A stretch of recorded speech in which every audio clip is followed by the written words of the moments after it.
معزز حاضرین اور محترم خواتین، السلام علیکم ورحمۃ اللہ وبرکاتہ۔ ہمارا جو آج کا موضوع ہے وہ عنوان ہی سے نظر آ رہا ہے کہ طوالت طلب ہے، ایمان، اسلام اور اللہ کی راہ میں جد و جہد۔ سب سے پہلی بات اس ضمن میں یہ سمجھنی چاہیے کہ قرآن مجید میں ایمان اور اسلام اور مومن اور مسلم تقریباً ہم معنی اور مترادف الفاظ کے طور پر استعمال ہوئے، اگرچہ ایمان کا زیادہ تعلق انسان کے باطن سے ہے، اس کے ذہن سے ہے، قلب سے ہے، اور اسلام کا زیادہ تعلق اس کے عمل سے ہے۔ تاہم جس شخص کے دل میں ایمان ہے اور عمل میں اسلام ہے، اسے آپ مومن کہیں یا مسلم کہیں، کوئی فرق واقع نہیں ہوتا۔ Call the rose by any name, it will smell as sweet۔ لیکن یہ کہ اگر دو اصطلاحیں ہیں قرآن کی اور ہمارے دین کی، تو لازماً ان میں کوئی فرق ہے، اور یہ جو آج ہم جس کا مطالعہ کر رہے ہیں، یہ مقام قرآن حکیم کا اہم ترین مقام ہے اس خاص مضمون کے اعتبار سے۔ یہ وضاحت میں نے اس لیے کر دی کہ خاص مضمون کے اعتبار سے کہ قرآن کا کوئی ایک لفظ بھی غیر اہم نہیں ہے، لیکن مختلف موضوعات کے اعتبار سے مختلف مقامات کو سب سے بڑھ کر اہمیت کا حامل قرار دیا جا سکتا ہے۔ تو خاص اس موضوع پر، ایمان اور اسلام کے فرق پر، یہ مقام قرآن حکیم کا اہم ترین مقام ہے۔ قالت الاعراب آمنا، یہ بدو لوگ کہہ رہے ہیں ہم ایمان لے آئے۔ قل لم تؤمنوا، اے نبی ان سے کہہ دیجئے تم ایمان ہرگز نہیں لائے ہو۔ شاید بعض حضرات سوچے یہ ہرگز کا لفظ تم نے کہاں سے ایڈ کر دیا؟ تو عربی میں فعل ماضی کی نفی کا ایک طریقہ یہ ہے کہ ماضی ہی کے صیغے پر ما کا اضافہ کر دے، ما آمنتم، تم ایمان نہیں لائے ہو۔ لیکن فعل مضارع سے قبل لم لایا جائے تو یہ ماضی کی نفی ہے انتہائی تاکیدی۔ لم تؤمنوا، ما آمنتم نہیں کہا، لم تؤمنوا، تم ہرگز ایمان نہیں لائے ہو۔ ولکن قولوا اسلمنا، ہاں یوں کہو کہ ہم اسلام لے آئے ہیں، یا ہم نے اطاعت قبول کر لی ہے، ہم نے سرنڈر کر دیا ہے، اسلام کی، اسلامی ریاست کی بالادستی قبول کر لی ہے۔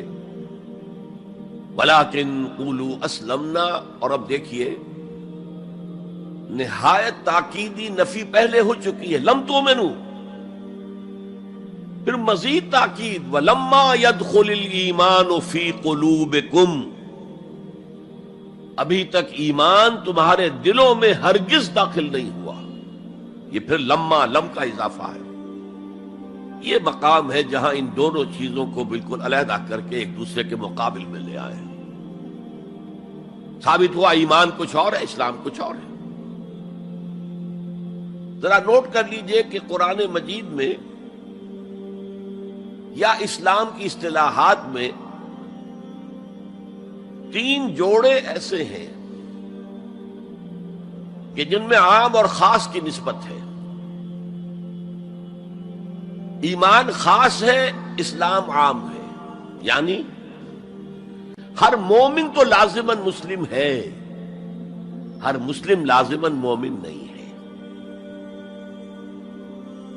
یہی معاملہ نبی اور رسول کا ہے، نبی عام ہے، رسول خاص ہے۔ ہر رسول تو لازماً نبی ہے، لیکن ہر نبی لازماً رسول نہیں ہے۔ یہی معاملہ جہاد اور قتال کا ہے۔ قتال تو لازماً جہاد ہے، لیکن جہاد لازماً قتال نہیں ہے۔ ان اصطلاحات کے بارے میں بہت خوبصورت بات کہی ہے مفسرین نے، اذا التقیا خالفا واذا خالفا اجتمعا۔ جب یہ اصطلاحات سامنے سامنے آتی ہے، ایک دوسرے کے آمنے سامنے، تو ان کے مفہوم میں اختلاف ہو جاتا ہے۔ لیکن علیحدہ علیحدہ آ رہی ہو، یہاں پر اکیلی اصطلاح ایمان ہے، یہاں پر اکیلی اصطلاح اسلام ہے، تو ان کے معنی تقریباً ایک ہو جاتے ہیں۔ اور دوسرے یہ کہ یہ اصطلاحات جو ہے جوڑے، یہ ایک دوسرے کی جگہ پر استعمال ہو جاتے ہیں۔ تو ایمان کی جگہ اسلام، اسلام کی جگہ ایمان، یہ استعمال کیے جا سکتے ہیں۔ اور جیسا کہ میں نے شروع میں کہا، یہ دونوں تقریباً قرآن کے عام اسلوب کے اعتبار سے مترادف رحمانی الفاظ ہیں، لیکن یہاں انہیں بالکل علیحدہ کر دیا گیا ہے۔ قالت الاعراب آمنا قل لم تؤمنوا ولكن قولوا اسلمنا ولما يدخل الايمان في قلوبكم۔ اب ذرا پس منظر سمجھیے کہ یہ کون لوگ تھے جن سے یہ کہا جا رہا ہے۔ دیکھیے، آپ کو معلوم ہے کہ ابتدا میں جب کہ حضور ابھی مکہ میں تشریف فرما تھے، تو جس شخص کے دل میں ایمان یقین کے درجے میں آ جاتا تھا، صرف وہی کہتا تھا اشہد ان لا الہ الا اللہ واشہد ان محمد رسول اللہ۔ گویا کہ ایمان پہلے آتا تھا، اسلام بعد میں آتا تھا، اس لیے کہ انہیں معلوم تھا کہ اسلام کے اعلان کا مطلب کیا ہوگا۔ گویا کہ اپنے معاشرے کو میں چیلنج کر رہا ہوں، اپنے خاندان سے ہی نہیں، اہل و عیال سے بھی کٹ جانے کے لیے تیار ہوں۔ جو شخص اس حد تک یقین کا حامل ہو جاتا تھا، وہ پھر اسلام کا اعلان کرتا تھا۔ لیکن رفتہ رفتہ صورت بدلی، خاص طور پر ہجرت کے فوراً بعد۔ آپ کو معلوم ہے کہ وہاں اللہ تعالیٰ نے ایسے حالات اور اسباب پیدا کر دیے کہ جو دو قبیلے وہاں پر اصل عرب قبیلے آباد تھے، اوس اور خزرج، ان دونوں کے تمام اکابر ایمان لے آئے۔ اور قبائلی زندگی کا معاملہ آپ کو معلوم ہے کہ اگر سرداروں نے ایمان قبول کر لیا تو پھر دونوں قبیلوں نے ایمان قبول کر لیا۔ لیکن یہاں کیفیت اب وہ نہیں تھی۔ یقیناً بہت سے لوگ ان میں وہ تھے جنہوں نے دل کے ساتھ ایمان قبول کیا تھا، اس کے فیس ویلیو پر تسلیم کیا تھا، لیکن بہت سے لوگ وہ بھی تھے کہ جو یہ دیکھ کر کہ پورا قبیلہ اسلام لا رہا، چلو ہم بھی شامل ہو جائیں۔ یہ صورت تبدیل ہونی شروع ہو گئی، یعنی ان کے حد تک اسلام پہلے آ گیا، پھر رفتہ رفتہ حضور کی معیت میں رہے، حضور کی صحبت حاصل رہی اور اس سے استفادہ کیا، تو ایمان بھی پیدا ہوتا چلا گیا۔ اب یہاں اسلام پہلے آیا، ایمان بعد میں آیا۔ یہی کیفیت ہماری ہے آج۔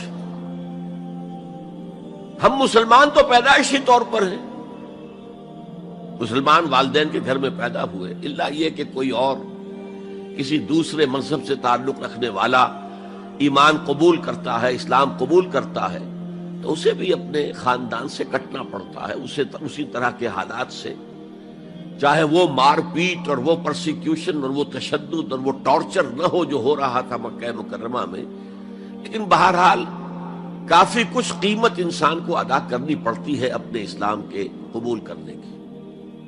لیکن ہماری 99,999 فی لاکھ جو اکثریت ہے، وہ تو انہی پر مشتمل ہے جو آباء و اجداد کی وجہ سے due to accident of birth مسلمان ہیں۔ تو اسلام تو پیدائشی طور پر مل گیا، پیدا ہوتے ہی داہنے کان میں اذان پڑھی گئی، بائیں میں اقامت کہی گئی۔ بڑا عجیب سا نکتہ ہے، ایک صاحب نے جب بیان کیا تو میں واقعی چونک گیا۔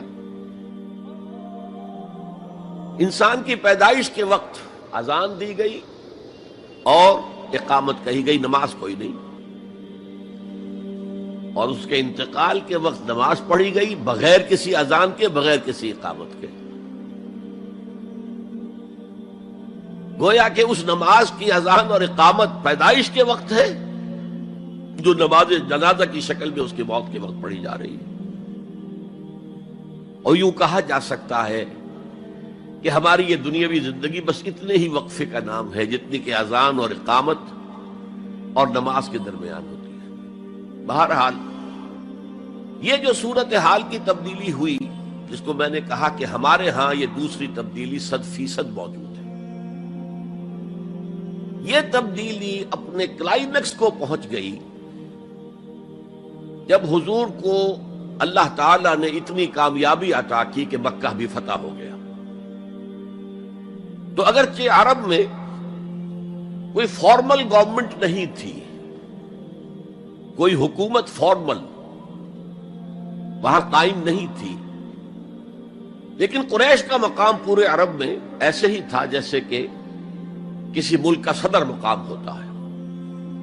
مذہبی مرکز وہی تھا، خانہ کعبہ وہاں تھا، تمام قبیلوں کے بت وہاں رکھے ہوئے تھے، قریش اس کے متولی تھے، لہذا قریش کو امتیازی حیثیت حاصل ہو گئی۔ اور اس کا سب سے بڑا معاشی فائدہ جو انہیں ہوا تھا وہ یہ تھا کہ جبکہ دوسرے کسی قبیلے کا کوئی تجارتی قافلہ بچ کر نہیں جا سکتا تھا، اس پہ لوٹ مار، وہاں قریش کے قافلے کو کوئی ہاتھ نہیں لگاتا تھا، اس لیے کہ ہمارے تو خدا ان کے ہاسٹیجز ہیں، ہمارے بت جو ہیں رکھے ہوئے ہیں ان کے پاس خانہ کعبہ کے اندر، اگر ہم ان کے قافلے پر کوئی حملہ کریں گے تو وہ ہمارے بتوں کی گردن توڑ کر یا ایسے اٹھا کر باہر پھینک دیں گے۔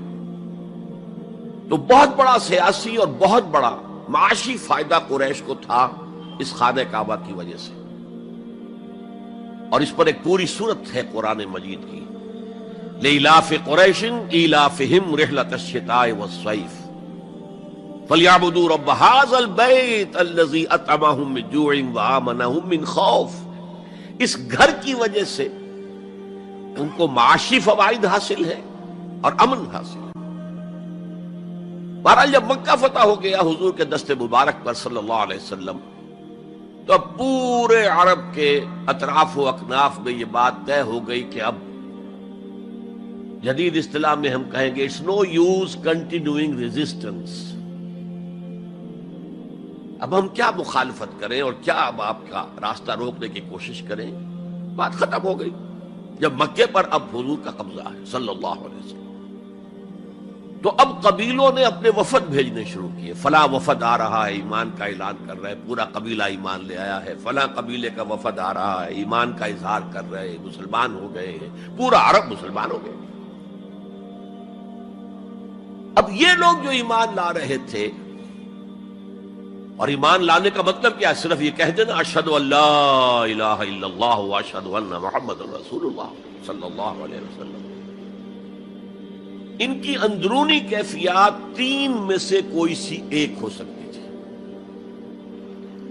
یا تو واقعی ان میں سے بھی کچھ لوگ ایسے تھے جو واقعتاً صدق دل سے ایمان لائے، ایسا بھی ہو سکتا ہے کہ وہ پہلے ہی سے ایمان لا چکے ہوں لیکن اپنے قبیلے کی عصبیت کی وجہ سے، اور یہ کہ پھر قبیلے کو چھوڑ کر کہیں جانا پڑے گا، وہ اظہار نہ کر رہے ہوں، اب اس کے اظہار کے اندر کوئی معنی نہیں رہا، کوئی رکاوٹ نہیں رہی، کوئی رسک نہیں رہا، یہ بھی ہو سکتا ہے۔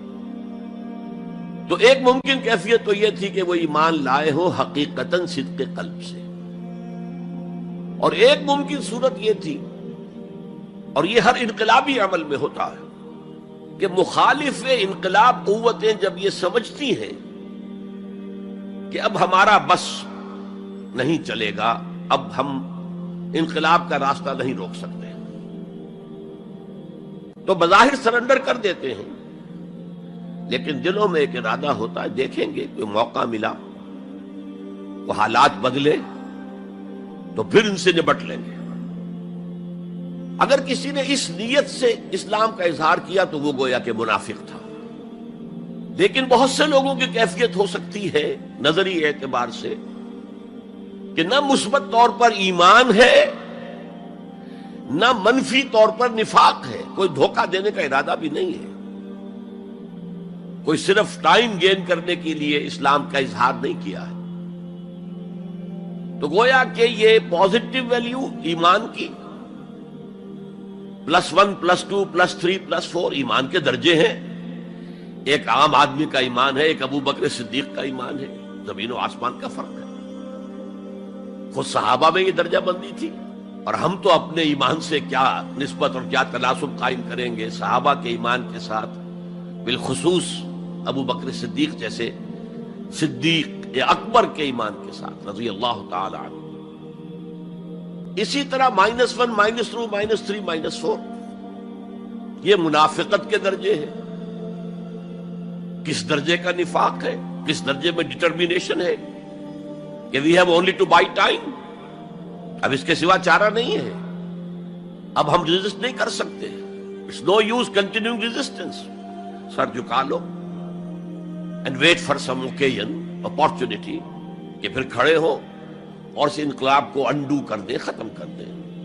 کاؤنٹر ریولوشنری موومنٹ جیسی کہ بالفعل ہوئی، جھوٹے نبی کھڑے ہو گئے،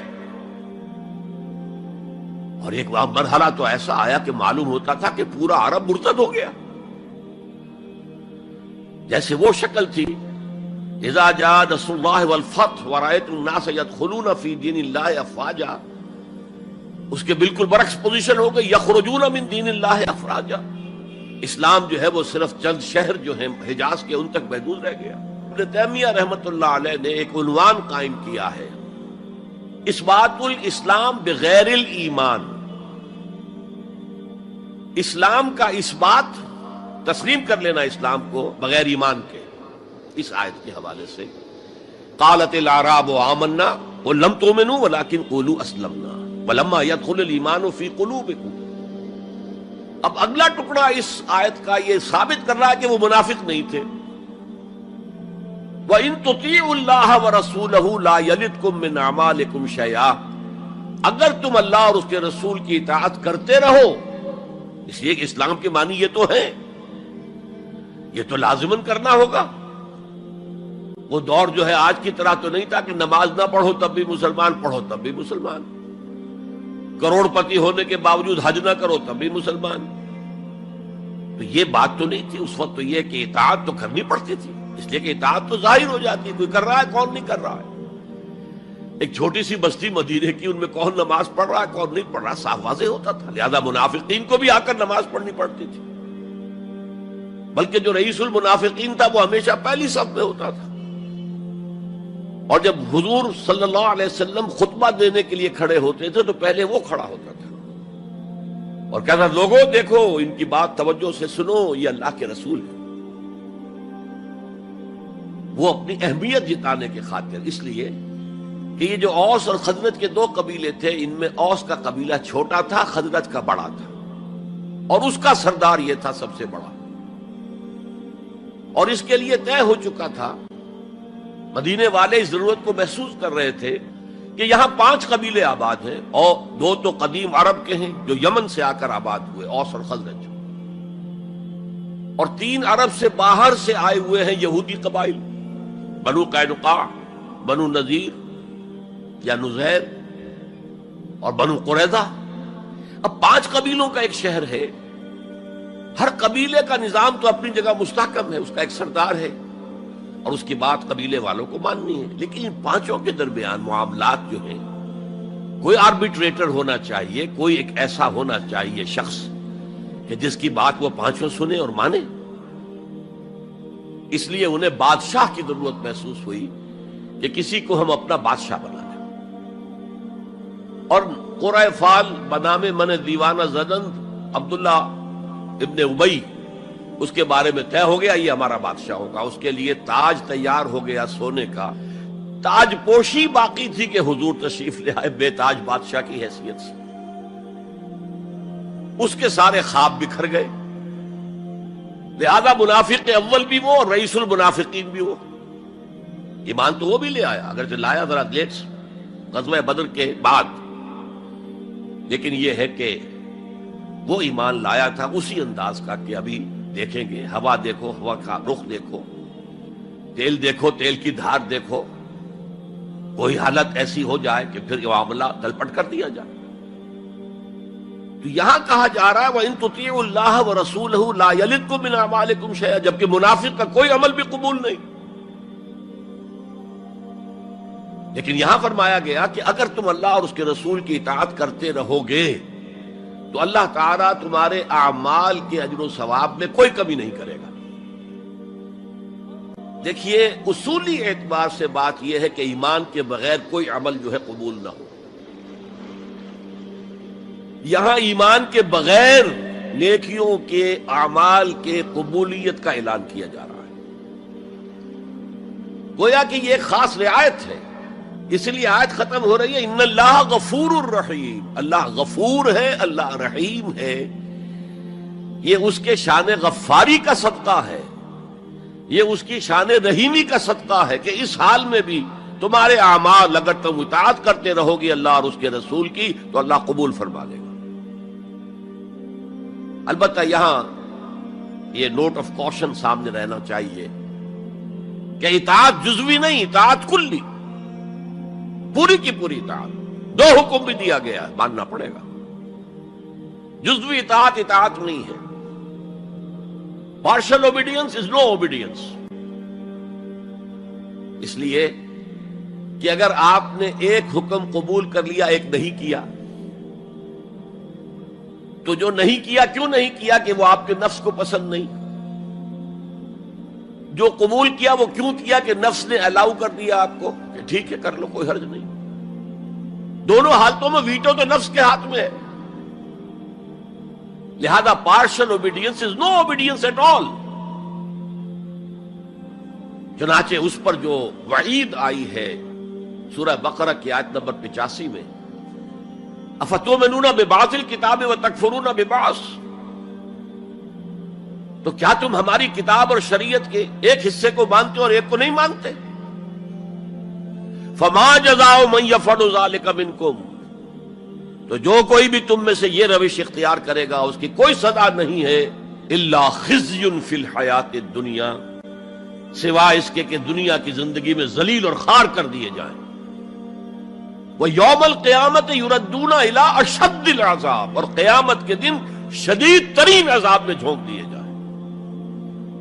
وَاللَّهُ بِغَافِلٍ عَمَّا تَعْمَلُونَ، اور جو کچھ تم کر رہے ہو اللہ اس سے غافل نہیں ہے۔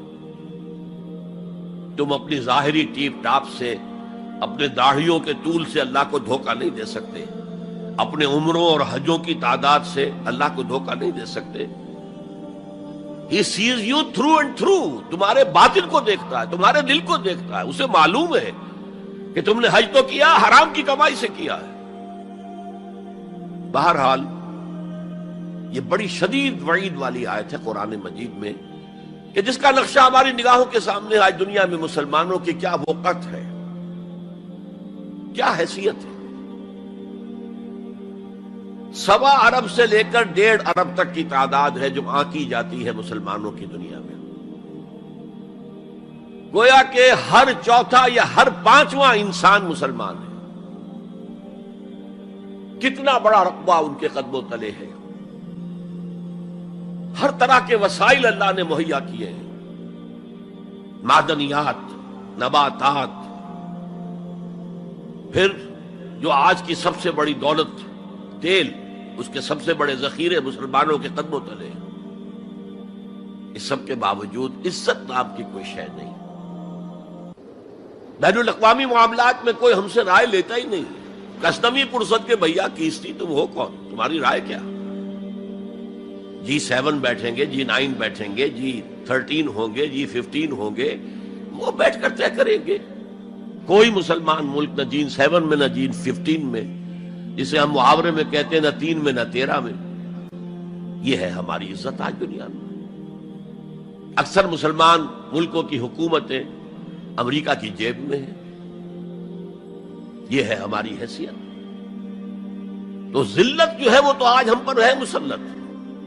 فما جزاء من يفعل ذلك منكم الا خزي في الحياة الدنيا ويوم القيامة۔ اب یہ قیامت کے دن کی بات جو اللہ فرما رہے ہیں، دعا ہی کی جا سکتی ہے کہ اللہ تعالیٰ اس سے بچا لے، کرم فرمائے، اپنی شان غفاری اور شان رحیمی سے ہمیں اس روز کی ذلت سے اور شدید ترین عذاب میں جھونک دیے جانے کی جو یہاں پر خبر سنائی جا رہی ہے، وعید سنائی جا رہی ہے، اللہ تعالیٰ اسے بچا لے۔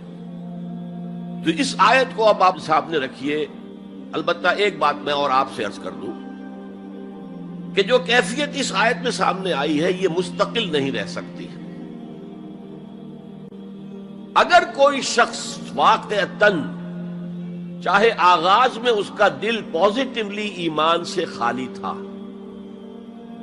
لیکن ساتھ ہی نیگیٹو نفاق سے بھی خالی تھا، کہہ سکتے ہیں زیرو لیول ہے، پلس ویلیوز اور مائنس ویلیوز کے درمیان زیرو آئے گا، تو باطن کے اعتبار سے چاہے وہ زیرو لیول پر تھا، لیکن اگر وہ اطاعت کرتا رہا، نماز پڑھتا رہا، روزہ رکھتا رہا، زکوٰۃ دیتا رہا، حرام چیزوں سے بچتا رہا، فرائض ادا کرتا رہا، تو اس سے لازماً ایمان پیدا ہو جائے گا اس کے دلوں میں۔ اس لیے کہ یہ دو طرفہ پروسیس ہے، بائی لیٹرل۔ ایمان سے عمل پیدا ہوتا، عمل سے ایمان پیدا ہوتا۔ عمل انسان جب کرتا ہے، اللہ کی راہ میں قربانیاں دیتا ہے، زادتہم ایمانا، ان کے ایمان میں اضافہ ہو گیا۔ اچھا، اب یہ ہے پس منظر ایمان اور اسلام کا فرق۔ اب اس کے حوالے سے یہ بھی، اس سے پہلے اگرچہ میں اشارے کر چکا ہوں، اسلام کی جو تعریف کی گئی ہے، متفق علیہ روایت ہے حضرت عبداللہ ابن عمر سے رضی اللہ تعالی عنہما، بنی الاسلام علی خمس، اسلام کی عمارت 5 چیزوں پر قائم ہے: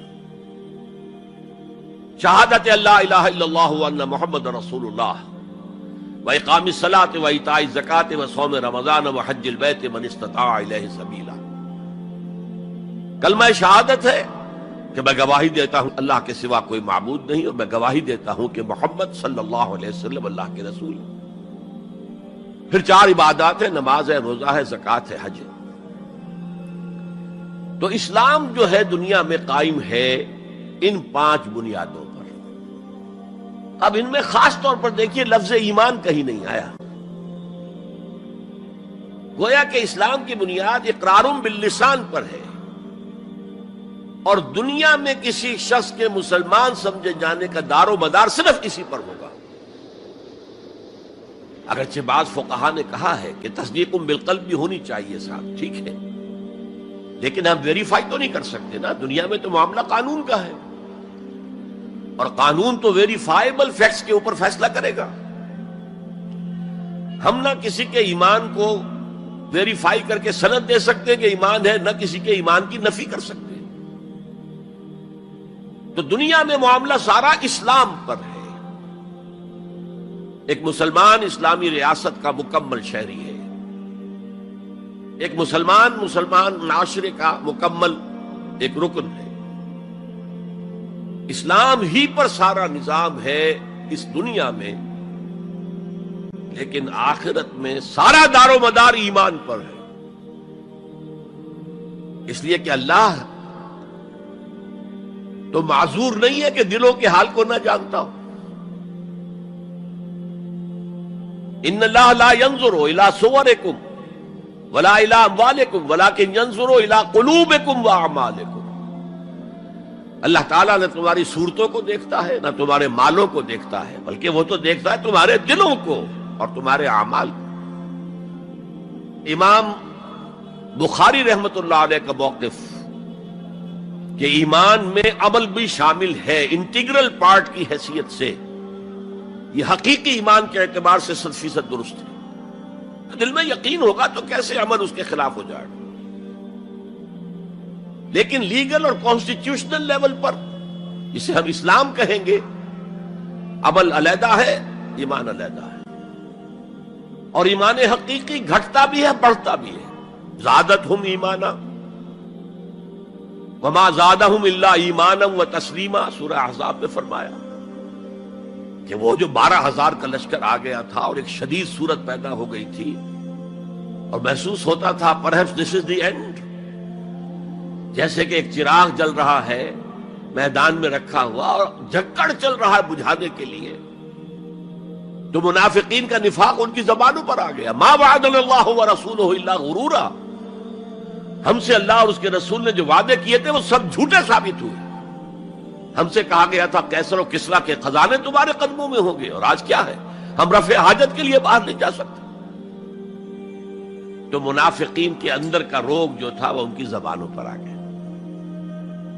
اور اہل ایمان کا معاملہ کیا ہوا، انہوں نے جب دیکھا لما راو الاحزاب قالوا ھذا ما وعدنا اللہ ورسولہ، انہوں نے کہا یہی تو ہے جس کا ہم سے اللہ اور اس کے رسول نے وعدہ کیا تھا۔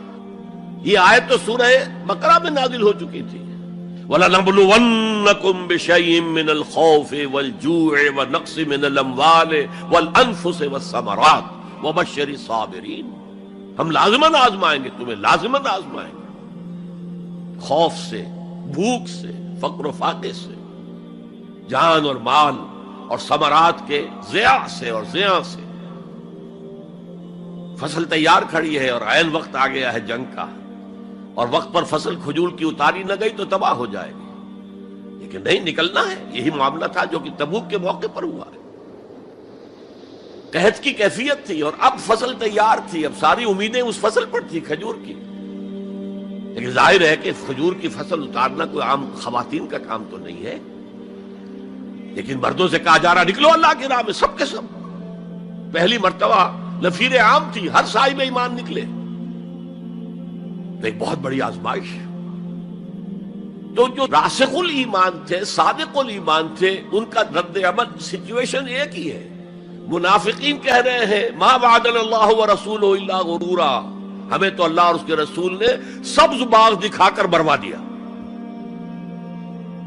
اور اہل ایمان کہہ رہے ھذا ما وعدنا اللہ ورسولہ وصدق اللہ ورسولہ وما زادہم الا ایمانا وتسلیما، اور ان میں نہیں کوئی شے بڑی مگر ایمان اور تسلیم کے۔ جبکہ وہ جو ایک کانسٹیٹیوشنل ایمان ہے وہ ایک جامد شے ہے، it's a legal status that you get as a Muslim, تو یہ اسٹیٹس نہ گھٹتا ہے نہ بڑھتا ہے۔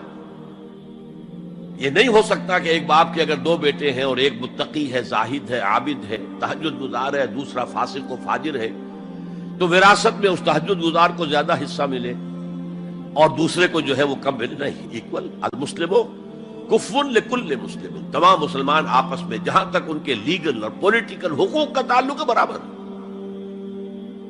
تو یہ فرق ہے ایمان اور اسلام میں۔ البتہ یہ میں آپ کو بتا چکا ہوں کہ یہ بھی ہو سکتا ہے کہ اسلام پہلے آئے، ایمان بعد میں آئے۔ ہم میں سے جب بھی اللہ تعالیٰ کسی کو نصیب فرما دے حقیقی ایمان، یقین والا ایمان، جیسے میں نے دعا کی اللہم نور قلوبنا بالایمان، اے اللہ ہمارے دلوں کو منور کر دے، روشن کر دے ایمان کے ساتھ، نور ایمان سے جگمگا اٹھے ہمارا دل، واشرح صدورنا للاسلام، اور ہمارے سینوں کو کھول دے اسلام کے لیے، اسلام کی ہر شے ہمیں حسین نظر آئے۔ حضور صلی اللہ علیہ وسلم کی حیات طیبہ کے آخری ایام میں یہ واقعہ پیش آیا کہ حضور مسجد نبوی میں تشریف فرما ہے، مجمع موجود ہے، اچانک ایک شخص ظاہر ہوتا، شدید و بیاض ثیاب، شدید و سواد شعر، اس کا لباس انتہائی سفید صاف، کوئی اس پر دھبا نہیں، داغ نہیں، میل نہیں، بال انتہائی سیاہ چمکدار، گرد آلود نہیں، ولا یعرفہ احد منا، اور ہم میں سے اسے کوئی پہچانتا بھی نہیں تھا، کسی بھی ریت سے، خاک سے بالکل آلودہ ہوئے بغیر بال ہیں، تو شاید یہ مدینے کا رہنے والا ہو، تو مدینے والوں میں سے کوئی تو ہوتا کہ جو اس کو جانتا پہچانتا، کوئی نہ کوئی تو گریٹ کرتا اس کو مجمع میں، آؤ آؤ ادھر آ جاؤ، میرے پاس آ جاؤ، کوئی نہیں۔ اور اگر براہ راست باہر سفر سے آ رہا ہے تو کچھ گرد آلود بال ہوتے، کچھ کپڑے میلے کچیلے ہوتے، تو لوگ حیران تھے، اور مزید یہ کہ اس نے سیدھا تیر کی طرح مجمع کو چیرتا ہوا حضور کے عین سامنے جا کر بیٹھ گیا۔ اب لوگ حیران ہیں، یہ ہے کون؟ اس کی یہ جرت، یہ جسارت، اور اس طرح دو زانو بیٹھا کہ حضور کے گھٹنوں کے ساتھ اپنے گھٹنے جوڑ دیے اور حضور کی رانوں پر اپنے دونوں ہاتھ رکھ دیے۔ اب سوال کیا، یا محمد اخبرنی عن الاسلام، اے محمد مجھے بتاؤ اسلام کیا ہے؟ حضور نے فرمایا وہی جو میں ابھی آپ کو حدیث سنا چکا ہوں، الاسلام ان تشہد اللہ الہ الا اللہ وان انا رسول اللہ وان تقیم الصلاۃ وتؤتی الزکاۃ وتصوم رمضان وتحج البیت ان استطعت الیہ سبیلا۔ پھر کہا اخبرنی عن الایمان۔ لیکن یہ کہ ان روایتوں میں بھی اس کو روایت کرنے والے بہت سے صحابہ ہیں، عبداللہ ابن عمر بھی ہے، حضرت عمر خود بھی ہیں رضی اللہ تعالی عنہما، ابو ہریرہ بھی ہے، عبداللہ ابن مسعود بھی ہیں۔ چونکہ ایک مجمع میں واقعہ ہو رہا تھا نا، تو مجمع کے اندر تو بہت سے لوگ سن رہے ہیں۔ اگرچہ جیسے آج بھی ہوگا کہ میں جو بات کہہ رہا ہوں آپ میں سے بہت سے حضرات میری ساری بات سن کر اگر کہیں جا کر رپورٹ کریں گے تو ان کی باتوں میں اختلاف ہو جائے گا۔ لہذا اس حدیث کی روایت میں اختلاف ہے۔ بعض روایتوں میں یہ ہے کہ پہلے پوچھا اخبرنی عن الایمان، پھر پوچھا اخبرنی عن الاسلام یا عن الاسلام، اور یہ جو حضرت عمر کی روایت ہے اس میں ہے سب سے پہلے آپ نے پوچھا اخبرنی عن الاسلام، پھر دعا سوال آیا اخبرنی عن الایمان۔ اچھا اس کے بعد ایک دو سوال اور بھی کیے، اب میں تفصیل میں نہیں جا سکتا۔ پھر وہ شخص چلا گیا، حضور نے کہا ذرا اس کو بلانا واپس، تو دیکھا تو کہیں بھی نہیں، زمین کھا گئی، آسمان چکر لے گیا، اللہ جانے۔ تب حضور نے فرمایا اوہ یہ جبرائیل تھے جو تمہیں تمہارا دین سکھانے آئے تھے، یعلمکم دینکم اذ لم تسألوہ، جبکہ تم نے اس کے بارے میں سوال نہیں کیا۔ اور یہ پہلی بار ہے کہ میں جبرائیل کو پہچان نہیں سکا، انسانی شکل میں وہ آئے اور میں پہچان نہیں پایا، ورنہ اکثر حضرت دہیہ کلبی کی شکل میں آتے تھے انسانی صورت میں جب بھی حضرت جبرائیل آتے تھے۔ حضرت دہیہ کلبی جو ہے وہ بہت ہی حسین جوان رانا ان کی شکل میں آتے تھے۔ بہرحال یہ اتنا اہم مسئلہ ہے کہ اس کو کلیئر کرنے کے لیے کہ دودھ کا دودھ پانی کا پانی علیحدہ ہو جائے۔ ایمان کیا ہے، اسلام کیا ہے؟ دنیا کا نظام اسلام پر ہے، ایمان پر نہیں ہے۔ آخرت کا معاملہ ایمان پر ہے، اسلام پر نہیں ہے۔ کوئی شخص مسلمانوں کا بہت بڑا قائد ہو، بہت بڑا لیڈر ہو، لیکن ہو سکتا ہے آخرت میں زیرو ہو۔ میں حدیث سنا چکا ہوں آپ کو، ایک شخص دنیا میں شہید سمجھا جا رہا تھا، ایک شخص دنیا میں بہت بڑا عالم سمجھا جا رہا تھا، ایک شخص دنیا میں بہت بڑا سخی سمجھا جا رہا تھا، اور اللہ نے سب کے دعوے جو ہیں ان کی نفی کر دی۔ تم نے جنگ کی تھی اس لیے لیقال جریء کہا جائے، بہت ہی جری آدمی ہے صاحب، بہت بہادر آدمی، کیا کہنے اس کے۔ لیقال سخی، بھائی بڑا سخی آدمی ہے، سخاوت کے دریا بہا دیے اس نے، بھائی بہت بڑا عالم ہے، اس سے علم کا کتنا جو ہے لوگوں کو فیض پہنچا ہے۔ وقت قیلا، یہ تمہارا مقصود تھا، وہ مقصود دنیا میں حاصل ہو چکا، تمہاری شہرت کے ڈنکے بج چکے، اب یہاں تمہارے لیے کچھ نہیں۔ اور پھر اللہ حکم دے گا اور فرشتے منہ کے بل گھسیٹتے ہوئے اسے جہنم میں جھونک دیں گے، تو وہ اسلام وہاں کام نہیں آئے گا۔ بلکہ اسلام کیا، اسلام پر اتنی اضافی خوبیاں بھی کام نہیں آئیں گی اگر دل میں ایمان نہیں اور اس کے نتیجے میں نیت درست نہیں۔ حقیقت البر پر ہم گفتگو کر چکے ہیں، نیکی کی اصل حقیقت کیا ہے۔ اسی موضوع پر اصل میں امام ابو حنیفہ جو فقیہ ہے، ان کی کوئی کتاب اور تصنیف فقہ پر نہیں ہے، وہ سارے ان کے شاگردوں کے فتاویٰ ہیں جو بعد میں مرتب ہوئے۔ ہاں ان کی ایک تصنیف ہے الفقہ الاکبر، بڑی فقہ جو میجر ایشوز ہیں، مسلمان کون ہے اور مسلمان گناہ کبیرہ کرے تو کافر ہو جاتا یا نہیں ہو جاتا۔ بعض احادیث سے ثابت ہوتا ہے کہ وہ تو کافر ہو گیا، ایمان سے محروم ہو گیا۔ میں وہ حدیث سنا چکا ہوں آپ کو، واللہ لا یؤمن واللہ لا یؤمن واللہ لا یؤمن، خدا کی قسم وہ شخص مومن نہیں، خدا کی قسم وہ شخص مومن نہیں، خدا کی قسم وہ شخص مومن نہیں۔ صحابہ لرز گئے، کانپ گئے، قیل من یا رسول اللہ، حضور کس کے بارے میں ارشاد فرما رہے ہیں؟ فرمایا الذی لا یامن جارہ بوائقہ، وہ شخص کہ جس کی ایذا رسانی کی وجہ سے اس کا پڑوسی چین میں نہیں ہے، امن میں نہیں، سکون میں نہیں۔ تو بظاہر تو نتیجہ نکلا کہ ایمان کی اتنی نفی ہو رہی تو کافر ہے۔ اور یہی سب سے بڑی غلطی جو سب سے پہلا فرقہ پیدا ہوا اسلام میں، وہ تو اسی بنیاد پر ہوا تھا۔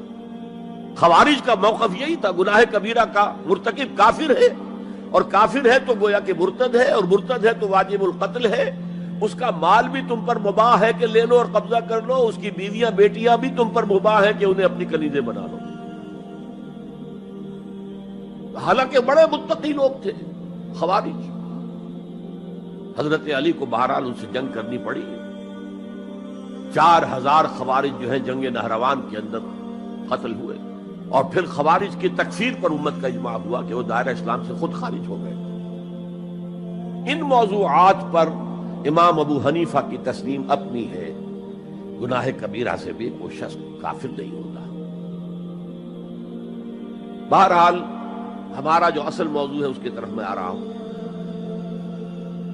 اسلام اور ایمان کو جب علیحدہ علیحدہ اس طرح کر دیا، نیچرلی اب ایک سوال پیدا ہوتا ہے کہ پھر مومن کو ڈیفائن کیجئے. ہو از اے مومن؟ We want to be acknowledged as مومنز. کیا پری ریکویزٹس ہیں، کیا شرائط ہیں؟ یہ دیکھیے ربط آیت بالآیت. چونکہ آیت نمبر 14 میں اسلام اور ایمان جدا، اور کچھ لوگوں کا اسلام قبول، اطاعت قبول، ایمان کی نفی مطلق. لم تؤمنوا ولما يدخل الايمان في قلوبكم. تو اس پس منظر میں نیچرل کوسچن ہے جو اٹھتا ہے، مومن کون ہے؟ ڈیفائن کیجیے. اور یہ آیت اگلی اس اعتبار سے قرآن مجید کی اہم ترین آیت ہے. A comprehensive definition of who is a مومن، جس کو اصطلاح میں کہا جاتا ہے جامع و مانع تعریف. جامع اور مانع تعریف، کسی چیز کو ڈیفائن کریں اس طریقے سے کہ کوئی شے جو اس کے باہر ہے وہ اس میں داخل نہ ہو جائے، اور کوئی شے جو اس کا جز ہے باہر نہ رہ جائے. جامع بھی ہو، اس کے تمام اجزاء اس میں آ جائیں، اور مانع ہو کہ کوئی شے جو اس سے مناسبت نہ رکھتی ہو اس میں شامل نہ ہو سکے. جامع و مانع تعریف مومن کی وہ اس آیت میں، آیت نمبر 15. انما المؤمنون الذين آمنوا بالله ورسوله ثم لم يرتابوا. اب یہاں بھی وہ اسلوب حصر ہے انما، اور حصر کا مفہوم میں کئی دفعہ سمجھا چکا ہوں کہ آپ کہیں کہ زید عالم ہے، اس سے دوسروں کے علم کی نفی نہیں ہوئی، اور بھی ہو سکتے ہیں. زید ہی عالم ہے تو دوسروں کی نفی ہو گئی کہ اس مجمع میں صرف ایک عالم ہے اور وہ زید ہے، باقی کوئی عالم نہیں. اسے حصر کہتے ہیں. تو میں نے چونکہ کہا ہے کہ most comprehensive definition of who is a مومن، اس کا آغاز بھی حصر سے ہے، اس کا اختتام بھی حصر پر ہے.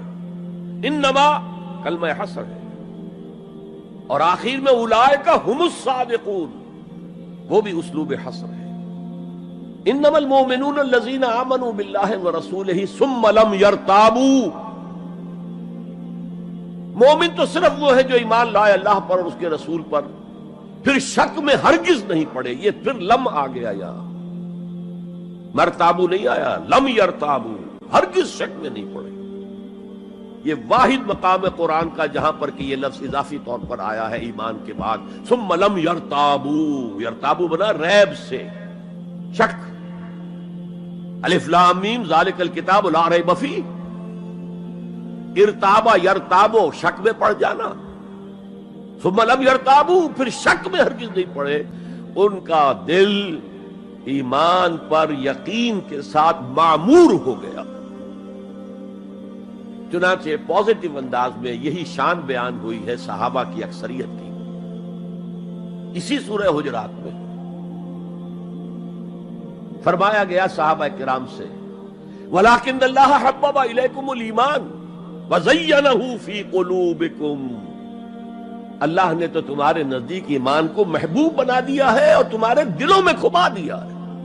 مزین کر دیا تمہارے دلوں کو ایمان سے، منور کر دیا تمہارے دلوں کو ایمان سے.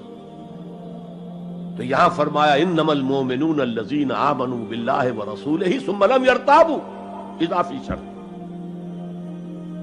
وجاہدوا باموالہم وانفسہم فی سبیل اللہ، اور جہاد کیا انہوں نے اپنے مالوں کے ساتھ اور جانوں کے ساتھ اللہ کی راہ میں. یہ دوسری شرط لازم. گویا جہاد کے بغیر کوئی ایمان نہیں. یہ جامع و معنی تعریف ہے. اولئک هم الصادقون، صرف یہ لوگ سچے ہیں. یہ اگر دعویٰ کریں آمنا تو ٹھیک ہے، ان کا دعویٰ صحیح ہے، درست ہے، لیکن یہ دو پری ریکوزٹس پورے کرنے ہوں گے. اب اس کو میں سمجھانے کے لیے کہا کرتا ہوں کہ دیکھیے یہ 5 ارکان تو اسلام کے ہو گئے، کلمہ شہادت، نماز، روزہ، حج، زکات۔ اس میں جب حقیقی ایمان دلوں میں اتر جائے گا تو ایک تو رکن یہاں اضافی ہو جائے گا، یقین قلب، صرف گواہی نہیں، صرف وربل اٹیسٹیشن نہیں، یقین قلب بھی۔ اور دوسرا عمل میں آ جائے گا جہاد فی سبیل اللہ۔ وہ 5 ارکان قائم رہیں گے۔ اسلام عام ہے، ایمان خاص ہے، تو اسلام کے 5 ارکان تو ہیں موجود، وہ تو شامل رہیں گے۔ اگرچہ ظاہر بات ہے جب دل میں یقین پیدا ہو جائے گا تو اب نماز کی شان کچھ اور ہوگی۔ ایک ہے چھدا اتارا جا رہا ہے، بس نماز ایک فقہی جو ہے وہ ہم نے ادا کر دی ہے، جس کو کہا گیا ہے کہ جیسے مرغا ٹھونگے مارتا ہے ایسے سجدے کیے ہیں اور گئے۔ ایک نماز وہ ہوگی جسے حضور نے کہا الصلاۃ معراج المومنین، تو ایمان حقیقی کے ساتھ نماز کی شان کچھ اور ہوگی، اور ایک اس رسمی سے اسلام کے ساتھ نماز کی شان کچھ اور ہوگی۔ لیکن وہ 5 ارکان قائم رہیں گے، 2 کا اضافہ ہو جائے گا، شہادت کے بعد اس کے ساتھ یقین قلبی، اور ان 4 عبادات کے ساتھ جہاد فی سبیل اللہ۔ یہ جو رے آف لائٹ کا جو اسپیکٹرم بنتا ہے اسے پرزم میں سے جب گزارے تو 7 روشنیاں نظر آتی ہیں۔ وہ تو نظر آتی ہیں، 2 اور بھی ہیں جو نظر نہیں آتی، الٹرا وائلٹ، انفرا ریڈ۔ یہ الٹرا وائلٹ ہے اور یہ انفرا ریڈ ہے، جہاد والی، جس میں جانیں دینی پڑتی ہے، خون کا معاملہ بھی آتا ہے۔ یہ گویا کہ حقیقی ایمان کے 7 ارکان ہو جائیں گے، 5 جمع 2، تب وہ شخص مومن کہلانے کا مستحق ہوگا۔ قُلْ أَتُعَلِّمُونَ اللَّهَ بِدِينِكُمْ، اے نبی ان سے کہیے تم اللہ کو بتانا چاہتے ہو، جتلانا چاہتے ہو اپنا دین۔ میں چونکہ ہریانہ میں پیدا ہوا تھا، حصار میں، تو وہاں کی جو مقامی بولی تھی اس کی کچھ چیزیں یاد ہیں۔ تھوتھا چنا باجے گھنا، جو چنا اندر سے خالی ہو گیا، کیڑا کھا چکا ہے، اس کے اندر آواز زیادہ ہو جاتی ہے۔ خالی برتن زیادہ آواز دیتا ہے، برتن بھرا ہوا ہے تو ظاہر بات ہے ڈل ہو جائے گی۔ تو وہاں تھوتھا چنا، کھوکھلا چنا، باجے گھنا، اس کی آواز جو ہے زیادہ آتی ہے۔ تو جن کے دلوں میں وہ ایمان نہیں تھا وہ بڑھ چڑھ کر کے ہم دیکھیے جی ہم تو اسلام لے آئے، ہم تو بغیر لڑے بڑے اسلام لے آئے۔ حضور ہمارے ساتھ تو خصوصی معاملہ ہونا چاہیے، ہمیں زکوٰۃ میں سے خصوصی حصہ ملنا چاہیے۔ یہ جو وہ جتلاتے تھے اپنے دین کو، تو فرمایا قُلْ أَتُعَلِّمُونَ اللَّهَ بِدِينِكُمْ، کیا اللہ کو اپنا دین جتلا رہے ہو؟ وَاللَّهُ يَعْلَمُ مَا فِي السَّمَاوَاتِ وَمَا فِي الْأَرْضِ، اللہ کو تو معلوم ہے جو کچھ آسمانوں میں ہے اور جو کچھ زمین میں ہے۔ وَاللَّهُ بِكُلِّ شَيْءٍ عَلِيمٌ، اللہ تو ہر چیز کا جاننے والا ہے۔ اگر حقیقی ایمان تمہارے دلوں میں تو اللہ کو معلوم ہے، اور جیسا ایمان تم لائے ہو اللہ جانتا ہے اس کو۔ آیا واقعی صدق دل کے ساتھ ہے، یا نفاق کے اور دھوکے کے ساتھ ہے، یا یہ کہ خالی اسلام ہے، زیرو لیول ہے۔ یمنون علیک ان اسلموا، اے نبی یہ آپ پر احسان دھر رہے ہیں کہ ہم اسلام لے آئے، دیکھیے جی ہم نے تو اطاعت قبول کر لی، آپ نے قریش سے تو اتنی جنگیں کی ہیں، فلاں سے تو اتنی جنگیں کی ہیں، آپ کے ساتھی اتنے شہید بھی ہوئے، ہم نے تو جنگ نہیں کی، ہم ایسے ہی مان لے آئے ہیں، تو گویا کہ احسان ہے ہمارا۔ یمنون علیک، مننا یمنو احسان دھرنا، یمنون علیک ان اسلموا قل لا تمنوا علی اسلامکم، کہہ دیجئے مجھ پر اپنے اسلام کا احسان مت دھرو، بل اللہ یمن علیکم ان ہداکم للایمان، بلکہ اللہ تم پر احسان دھرتا ہے کہ تمہیں اسلام کا راستہ دکھا دیا ہے۔ تم اسلام میں آ گئے ہو تو ایمان کا راستہ تمہیں دکھا دیا ہے، اب عمل کرتے رہو گے تو ایمان پیدا ہو جائے گا۔ یہ میں نے عرض کیا تھا کہ یہ کیفیت اثبات الاسلام بغیر الایمان یہ مستقل نہیں ہے، یہ عارضی ہے۔ جب عمل کریں گے تو ایمان پیدا ہو جائے گا۔ تو بل اللہ یمن علیکم ان ہداکم للایمان ان کنتم صادقین، بلکہ اللہ کا احسان مانو کہ اس نے تمہیں اسلام کے راستے پر لا کر گویا کہ اس سڑک پر ڈال دیا ہے جو ایمان کی طرف لے جا رہی ہے۔ اگر تم اسلام کے بارے میں بھی سچے ہو، یعنی وہ لوگ نکل جائیں گے جو دھوکہ دینے کے لیے ایمان لا رہے تھے۔ ان اللہ یعلم غیب السماوات والارض، یقیناً اللہ جانتا ہے ہر پوشیدہ چیز کو جو آسمانوں کی ہے اور زمین کی ہے۔ اور یہ غیب کا لفظ ہماری نسبت سے ہے، نوٹ کر لیجئے اسے۔ اللہ کے لیے کوئی غیب نہیں ہے، سرے سے کوئی غیب، ہر شے اس کے لیے شہود ہے، ہر شے ہر آن اس کی نگاہوں کے سامنے، کوئی شے اس کے لیے غیب نہیں۔ یہ ریلیٹو ٹرم ہے جو ہمارے لیے غیب ہے۔ واللہ بصیر بما تعملون، اور جو کچھ تم کر رہے ہو اللہ اسے دیکھ رہا ہے۔ اچھا، اب پھر پہلی دو آیات کی طرف آ جائیے۔ اسلام ایمان علیحدہ چیزیں ہیں۔ ایمان کی تعریف یقین قلبی دل میں، اور جہاد فی سبیل اللہ عمل۔ گویا کہ ان میں سے کوئی ایک چیز بھی نہیں ہے تو پھر مومن نہیں ہو تم۔ دل میں یقین نہیں تو مومن نہیں، عمل میں جہاد نہیں تو مومن نہیں۔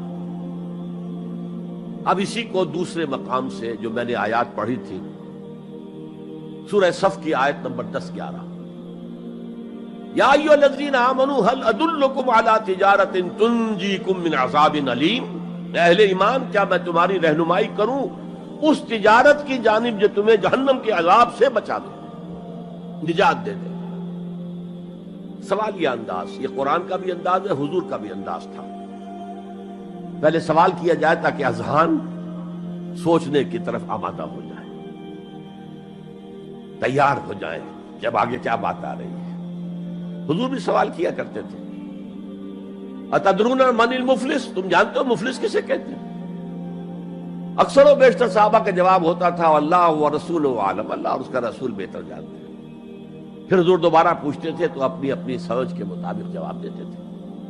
المفلس عندنا ما لا درہم لہ ولا دینارا، حضور ہم مصرف اسی کو سمجھتے ہیں جس کے پاس نہ درہم ہے نہ دینار ہے۔ فرمایا نہیں، میری امت کا مفلس وہ ہوگا جو قیامت میں حاضر ہوگا تو نمازوں کی بھی بہت بڑی گٹھری لے کر آئے گا، روزے بھی ہوں گے، عمرے بھی ہوں گے، حج بھی ہوں گے، نیکیوں کی بہت بڑی بڑی گانٹھیں ساتھ ہوں گی، لیکن حقوق العباد میں اس نے کوتاہی کی ہوگی۔ قد اکل مال ھذا، اس شخص کا مال ہڑپ کر لیا ہوگا غلط طریقے سے، بہنوں کا حصہ وراثت میں کھا لیا ہوگا، کسی پر تہمت لگائی ہوگی، کسی کی غیبت کی ہوگی، اور وہ سارے دعوے دار جمع ہو جائے، اللہ اس شخص نے میرے ساتھ یہ کیا، اللہ اس شخص نے میرے ساتھ یہ کیا، تو اس کی نیکیاں سب دے دی جائیں گی۔ اچھا بھائی، وہاں کوئی اور کرنسی تو ہے نہیں کہ اتنے ہزار جرمانہ یا اتنا لاکھ جرمانہ، اچھا تم اس کی نمازیں لے جاؤ، تم اس کے روزے لے جاؤ، تم اس کے حج اور عمرے لے جاؤ، خالی ہو گیا، اور دعوے دار اب بھی باقی ہیں، تو ان کے گناہ اب ان کے حساب میں پڑنے شروع ہوں گے، اور وہ ان کے گناہوں کے بوجھ تلے دب کر جہنم میں جھونک دیا جائے۔ یہ مفلس ہے، یہ انداز تھا، یہ قرآن کا بھی انداز ہے اور یہی حضور کا انداز تھا۔ یا ایھا الذین آمنوا هل ادلکم علی تجارۃ تنجیکم من عذاب علیم، اے ایمان والو، اے ایمان کے دعوے دارو، یا اے وہ لوگوں جو ایمان قانونی حاصل کر چکے ہو، یا اے وہ مسلمانوں جن کی رسائی ابھی تک حقیقی ایمان تک نہیں ہوئی، یا ایھا الذین آمنوا هل ادلکم علی تجارۃ تنجیکم من عذاب علیم، کیا میں بتاؤں تمہیں وہ تجارت، وہ کاروبار جس کا نفع کیا ہوگا کہ جہنم سے چھٹکارا پا جاؤ۔ اب یہاں ایک منٹ رک کر توقف کر کے نظم کلام کے اعتبار سے ایک نتیجہ سامنے لے آئیے۔ اگر وہ تجارت نہیں کرو گے تو جہنم سے نجات کی امید، یہ تمہاری وشفل تھنکنگ ہے، تمہاری آرزویں ہیں، تلک امانیہم، یہ ان کی خواہشات ہیں جنہوں نے عقیدوں کی شکل اختیار کر لی ہے۔ اللہ کا کلام ہے یہ، اس میں کوئی شے جو ہے محض شاعرانہ لفاظی کے لیے یا شاعرانہ مبالغے کے لیے تو نہیں ہے نا۔ گنجینہ معنی کا طلسم اس کو سمجھیو جو لفظ کے غالب میرے اشعار میں آوے۔ تو قرآن میں جو لفظ آ رہا ہے وہ ہر لفظ اپنی جگہ پر معنی کا خزانہ ہے۔ هل ادلکم علی تجارۃ تنجیکم من عذاب علیم۔ اب جواب سنیے، تؤمنون باللہ ورسولہ، ایمان لاؤ اللہ پر اور اس کے رسول پر جیسا کہ ایمان لانے کا حق ہے۔ بات وہی ہو گئی نا، وہ پہلا تمہارا قانونی ایمان تھا، اصل ایمان کچھ اور ہے۔ اسی کو سورہ نساء میں فرمایا یا ایھا الذین آمنوا آمنوا باللہ ورسولہ والکتاب الذی نزل علی رسولہ والکتاب الذی انزل من قبل، اے ایمان کے دعوے دارو ایمان لاؤ جیسا کہ ایمان لانے کا حق ہے، اللہ پر بھی اور اس کے رسول پر بھی، اور اس کتاب پر بھی جو اپنے رسول پر اس نے نازل فرمائی، اور اس کتاب پر بھی جو پہلے نازل کی تھی۔ تؤمنون باللہ ورسولہ وتجاہدون فی سبیل اللہ باموالکم وانفسکم، بالکل وہی آیت نمبر 15 بن گئی کہ نہیں سورہ حجرات کی؟ ایمان لاؤ اللہ پر اس کے رسول پر، یا ایمان رکھو اللہ پر اس کے رسول پر جیسے کہ ایمان کا حق ہے، اور جہاد کرو اللہ کے راہ میں اپنی جانوں اور مالوں کے ساتھ۔ تؤمنون باللہ ورسولہ وتجاہدون فی سبیل اللہ باموالکم وانفسکم ذالکم خیر لکم ان کنتم تعلمون، یہی تمہارے حق میں بہتر ہے اگر تم سمجھو، اگرچہ بظاہر تو گھاٹے کا سودا ہے دنیاوی اعتبار سے، اللہ کی راہ میں جہاد کرنا جان کا اندیشہ، قتال کے لیے نکلنا جان کا، جو اگر بچ کے آ گئے تو ایک نئی زندگی سمجھیے، ورنہ انسان میدان جنگ میں جاتا ہے تو جان ہتھیلی پر رکھ کر جاتا ہے۔ مال مانگا جا رہا ہے اللہ کی راہ میں، مال دے کر دنیا میں تو بہرحال دولت کی کمی کا احساس ہوتا ہے نا، اگرچہ تمہیں گھاٹے کا سودا نظر آتا ہے، حقیقت میں یہی نفع کا سودا ہے اگر تمہارے پاس علم حقیقی ہے۔ اب ان دو مقامات سے جو نتیجہ میں نے نکالا، دیر کین بی نو ایمان وداؤٹ جہاد فی سبیل اللہ، there can be no salvation on the day of judgment without جہاد فی سبیل اللہ۔ کس قدر اہم ہے جہاد فی سبیل اللہ کو اب سمجھنا، اس کے تقاضوں کو جاننا، اس کی شرائط کا فہم حاصل کرنا۔ اس ضمن میں جو دنیا میں آج غلط فہمیاں پھیلی ہوئی ہیں اور زبردستی پھیلائی بھی جا رہی ہیں جان بوجھ کر، اس کا اصل سبب ہم خود ہیں۔ ہماری بہت بڑی غلطی ہوئی، بہت بڑی غلطی ہوئی، بہت بڑی غلطی ہوئی کہ ہم نے جہاد اور قتال کو ہم مانی قرار دے دیا۔ یہ بھی جوڑا وہی ہے، عام اور خاص، لیکن جہاد اور قتال یہ ہم مانی نہیں ہے، سینونیمس نہیں ہے۔ اسی لیے میں نے سورہ صفی کی آیت نمبر 4 بھی آپ کو سنائی۔ اب یہ اس اعتبار سے جہاد اور قتال فی سبیل اللہ پر قرآن مجید کی جامع ترین صورت ہے، کل 14 آیتیں، اس میں جہاد فی سبیل اللہ کا ذکر بھی ہے، یہ آیت نمبر 11 کے اندر، اور آیت نمبر 4 میں قتال فی سبیل اللہ کا حکم بھی ہے۔ ان اللہ یحب الذین یقاتلون فی صفا صفا کانہم بنیان مرصوص، اللہ کو محبوب تو وہ بندے ہیں اس کے جو اس کی راہ میں جنگ کرتے ہیں صفیں باندھ کر، گویا کہ سیسا پلائی ہوئی دیوار ہے۔ قتال فی سبیل اللہ، جہاد فی سبیل اللہ، دو اصطلاحات ہیں، ان کا مفہوم بالکل ایک تو نہیں ہو سکتا۔ ہمارے ہاں ان دونوں کو مترادف قرار دے دیا، اس کے نتائج کیا نکلے؟ قتال ہر وقت تو ہوتا ہی نہیں، لہذا جہاد ثانوی شے ہو گیا، اس کی اہمیت ہی نہیں رہی ہے، وہ جو بیک برنر کی جگہ ہوتی ہے وہاں رکھ دیا گیا۔ بعض لوگوں نے ایک اور غلطی کی اس کے برعکس، جہاد کی اہمیت کے پیش نظر انہوں نے اسے ارکان اسلام میں داخل کر دیا۔ یہ بہت بڑی جسارت ہے، اس لیے کہ متفق علیہ حدیث حضرت عبداللہ ابن عمر سے میں سنا چکا ہوں، 5 ارکان اسلام کے، اور حدیث جبرائیل میں اسلام کی ڈیفینیشن وہی 5 چیزیں، 6ٹھی چیز داخل کرنے کا کسی کو حق نہیں۔ ارکان اسلام میں جہاد فی سبیل اللہ شامل ہے، ارکان ایمان میں شامل ہے۔ There can be no ایمان without جہاد فی سبیل اللہ، and there can be no salvation، نجات کا کوئی امکان نہیں ہے اگر جہاد فی سبیل اللہ نہیں۔ ہم نے مترادف بنا کر ایک طرف تو سیکنڈری حیثیت دے دی اس کو، اور اس سے ستم والا ہے ستم، مسلمان جنگ کرے وہ جہاد فی سبیل اللہ ہے، مسلمان بادشاہ ہے، زانی ہے، شرابی ہے، بدماش ہے، عیاش ہے، اور وہ صرف کسی اپنے پڑوسی غیر مسلم ملک پر حملہ کر رہا ہے تاکہ اس کی ریونیوز بڑھ جائیں، اس کی آمدنی بڑھ جائے، اس کی عیاشیوں کا میں اضافہ ہو جائے، وہ اور زیادہ بڑے محل بنائے، تو اس کی جنگ جہاد فی سبیل اللہ ہوگی۔ ہم نے بدنام کیا جہاد فی سبیل اللہ۔